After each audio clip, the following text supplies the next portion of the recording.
या न्यूज बुलेटिनचे सहप्रायोजक आहेत गोकुळ. कोल्हापुरातील बालिंगा येथील गर्भलिंग तपासणी प्रकरणाची व्याप्ती मोठी असून यामध्ये मोठं रॅकेट असल्याचं पोलीस तपासात पुढे आलं आहे. अटक केलेला संशयित आरोपी दिगंबर मारुती किल्लेदार राहणार टिटवे तालुका राधानगरी याला न्यायालयात हजर केला असता 4 दिवसांची पोलीस कोठडी सुनावण्यात आली आहे. इथला बोगस डॉक्टर स्वप्नील पाटील राहणार बालिंगा हा पसार असून त्याचा पोलीस शोध घेत आहे. परिसरातील काही डॉक्टर या दोघांच्या संपर्कात असल्याची माहिती पुढे आल्यानं अनेक डॉक्टर आता पोलिसांच्या रडारवर आहेत.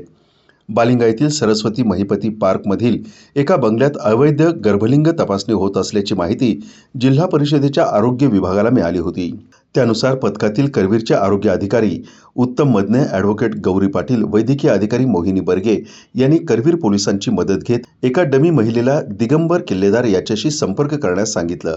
नियोजनाप्रमाणे महिलेनं संपर्क केल्यानंतर किल्लेदार यानं रंकाळा येथील एका मॉलसमोर येण्यास सांगितलं. या ठिकाणी येऊन महिलेनं फोन करताच बालिंगा येथील पत्त्यावर येण्यास सांगितलं.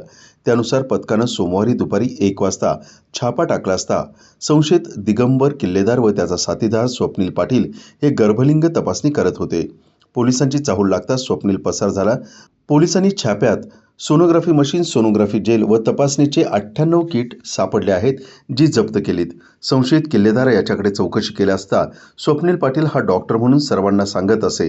तो बोगस असल्याची कबुली दिली. या ठिकाणी करवीर, पन्हाळा, गगनबावडा, राधानगरी, कोल्हापूर शहर आदी परिसरातील महिला चेकअपसाठी येत असल्याचं बोललं जातंय. एका चेकअपसाठी हे 30 ते 35 हजार रुपये घेत असल्याचं देखील तपासात पुढे आलं आहे.